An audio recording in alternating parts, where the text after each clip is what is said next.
Jadi kalau ditanyain, "Kenapa kamu takut?" Gitu, dia udah nggak bisa jawab. Nah kalau udah kayak gitu tuh dari 2008 gitu udah mulai terpapar sama beginian.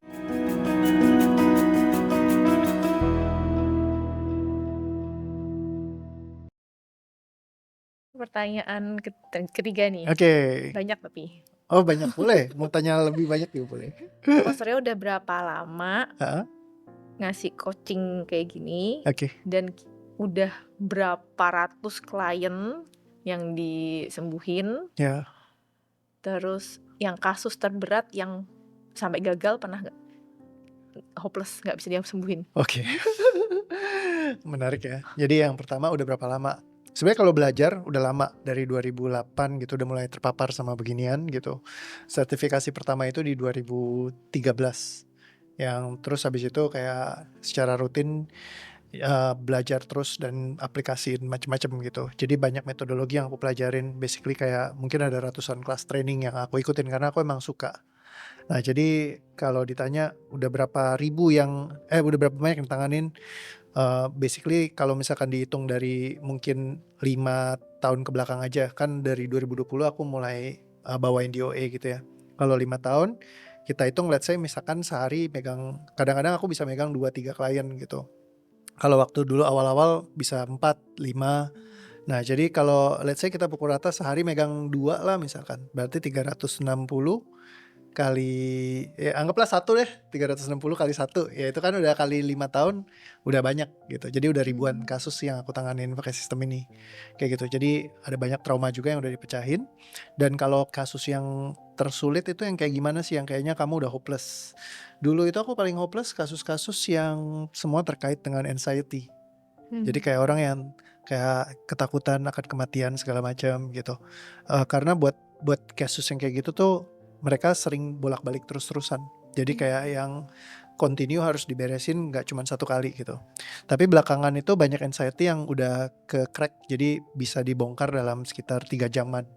Nah cuman biasanya kadang-kadang kalau anxiety aku selalu belum bisa aku kayak, ini fix pasti bisa aku selesaikan langsung. Jadi dia Mhm. sekitar 70% mungkin bisa di pertemuan pertama dia sampai diuraikan, ke netral, tapi ada juga yang kadang butuh pertemuan kedua, ketiga untuk sampai netral. Nah, kalau Mhm. yang paling susah itu memang yang kayak nyangkut banget, ibaratnya ketakutan akan kematian, sakit gitu, yang dia benar-benar kayak, eee, pengen banget buat sembuh, dan yang kesulitan tersulit adalah di saat mereka tidak bisa mengkalibrasi perasaan dan emosinya sendiri.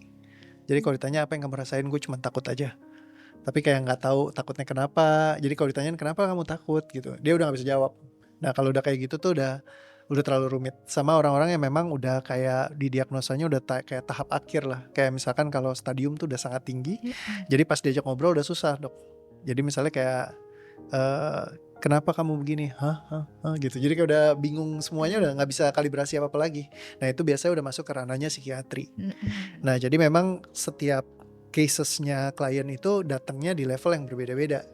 Ada masanya DOA masih bisa nanganin kalau mereka masih bisa diajak ngobrol, komunikasinya masih oke, terus juga intense emotion-nya nggak terlalu yang sampai tinggi sekali, yang bikin mereka sampai nggak bisa function buat just ngobrol nanya-nanya, apa reaksi tubuhnya, fisiknya kemana, terus apa sih yang jadi keberatannya kamu, kayak gitu. Nah, kalau bisa digali mendalam, itu bisa dibongkar.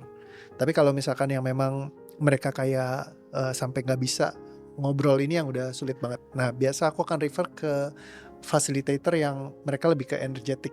Jadi kalau misalkan kita udah nggak bisa secara kognitif ditanya-tanya, ngobrol segala macem, masuk ke level energetik aja.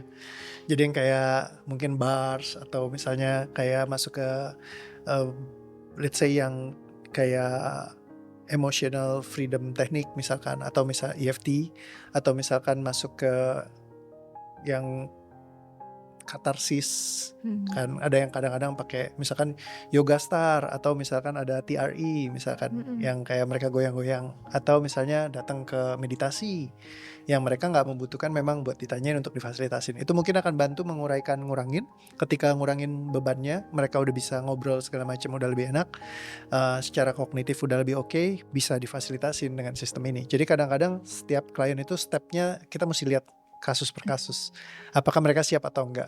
Nah biasa sebelum ketemu aku akan diwawancara dulu.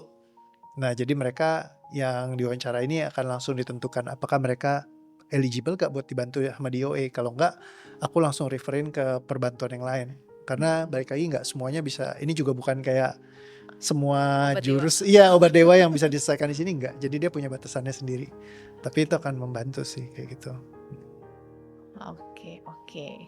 Good point. Aman.